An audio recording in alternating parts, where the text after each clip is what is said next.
is Randy Robertson. This is my 1970 Baja Bug, the General Bug.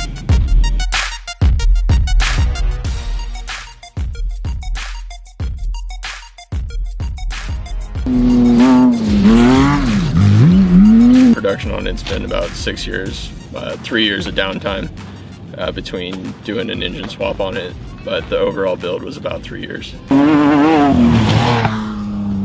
Went with a Honda 3.0 for simplicity, reliability, and overall it's just, the whole package was cheap and it was affordable, and definitely recommend it to anybody trying to build a car right now.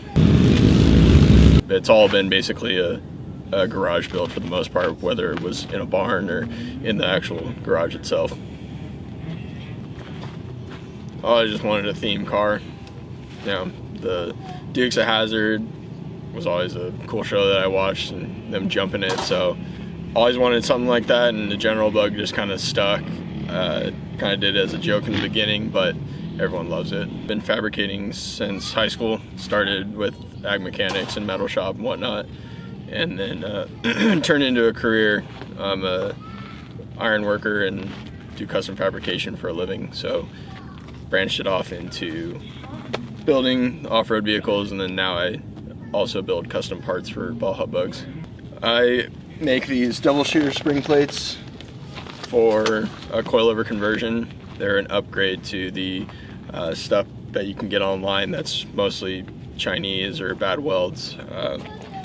I make these with bolt retainers, and we've had a lot of cars using them in the Mint 400, and they've held up. They've been really good so far. I also make front beams, different styles, widths for 5 cars, basic Baja Bugs, stuff like that. The shifter and the turning brake being up high was mainly for the comfort, because of I have to fit in this thing. I'm 6'4". It's very comfortable for me to be able to reach, you know, a few inches over to shift or use the turning brake rather than having to reach down. Even if I had elevated it, it's just much more comfortable for me. And then that's what this car is built for, is just for tall people to fit in it and be able to use it. I'm running 2.5s in the front. A little more difficult to tune than having bypasses and 2.0s and all that. It's just what I had at the time, so I've been working with it, and so far it's working really well. This is the 3rd front end I've put on the car, just trial and error versus arms that I've had to swap out, different shock locations, and this is what we ended up coming up with. Just tried to keep it as short as possible with the bumper. The hood does fit on here with a spare tire. I get asked that a lot. Just don't have a hood at the moment. One I have is trashed, so, but I think it looks way better like this.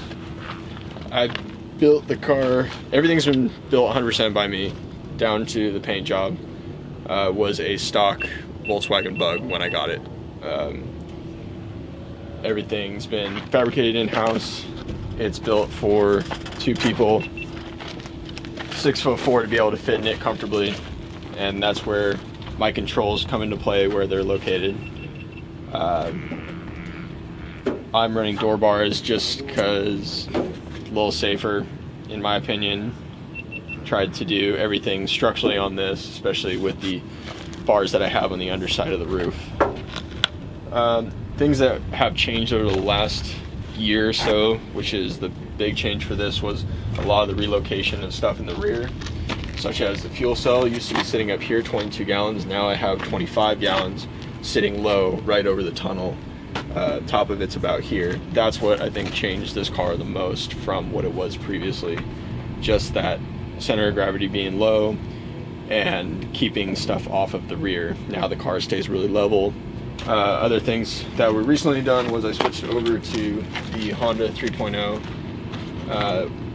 All in all, really, it's a good way to go. 350 bucks for a motor. You don't even need to change a head gasket, just get a new motor. I did have the transmission built, and then redid all the plumbing. All the wiring has been redone, so besides the cage, the car has been completely gone over. So for the rear setup is I'm gonna call it a 3x3.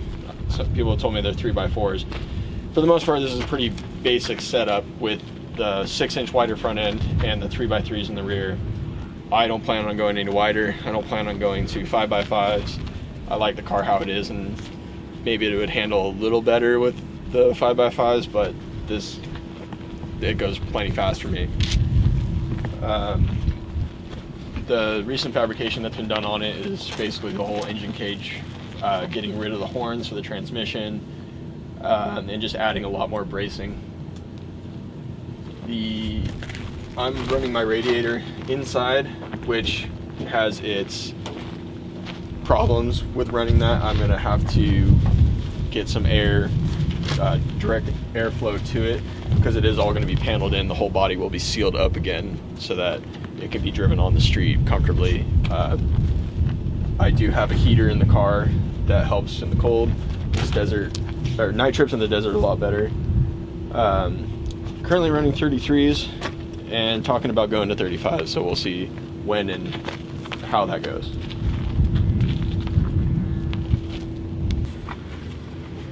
So this is the setup on the inside of the car. Fairly old school. I like having the switches, just my personal preference, versus having the new thing being the Switch Pros. Those are cool, but I just like having the dash full, comfortable for me. So things that I've done in here is having the tilt steering.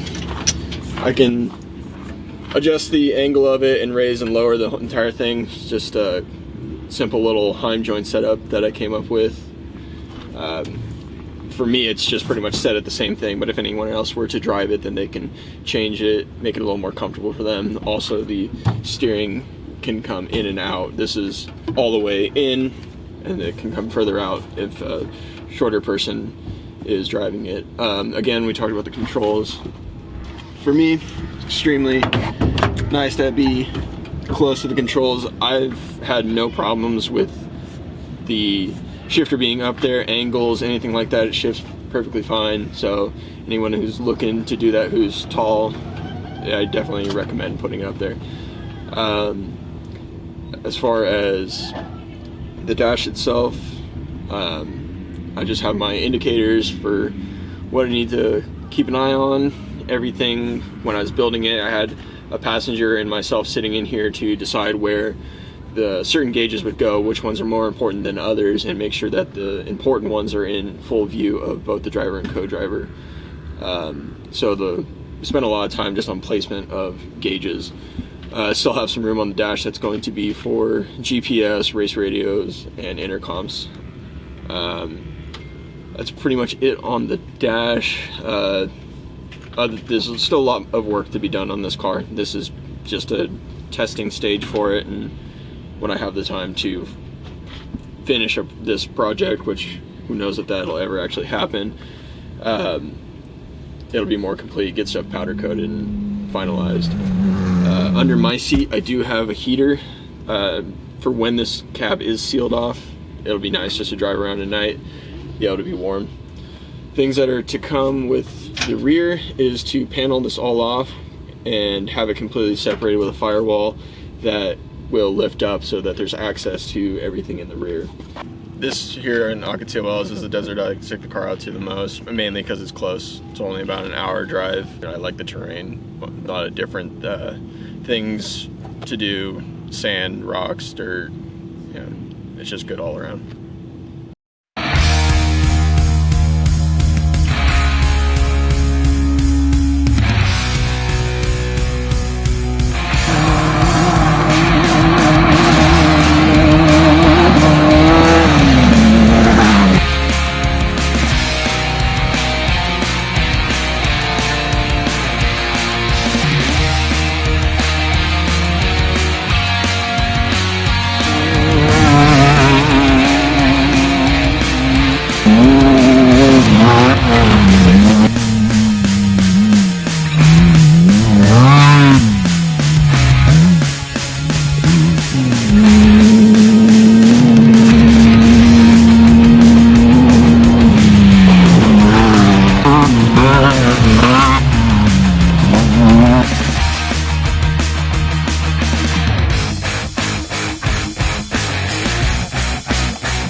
Somebody wanted to trade you a razor for it. No. Good answer. Good answer. Nope. No razors.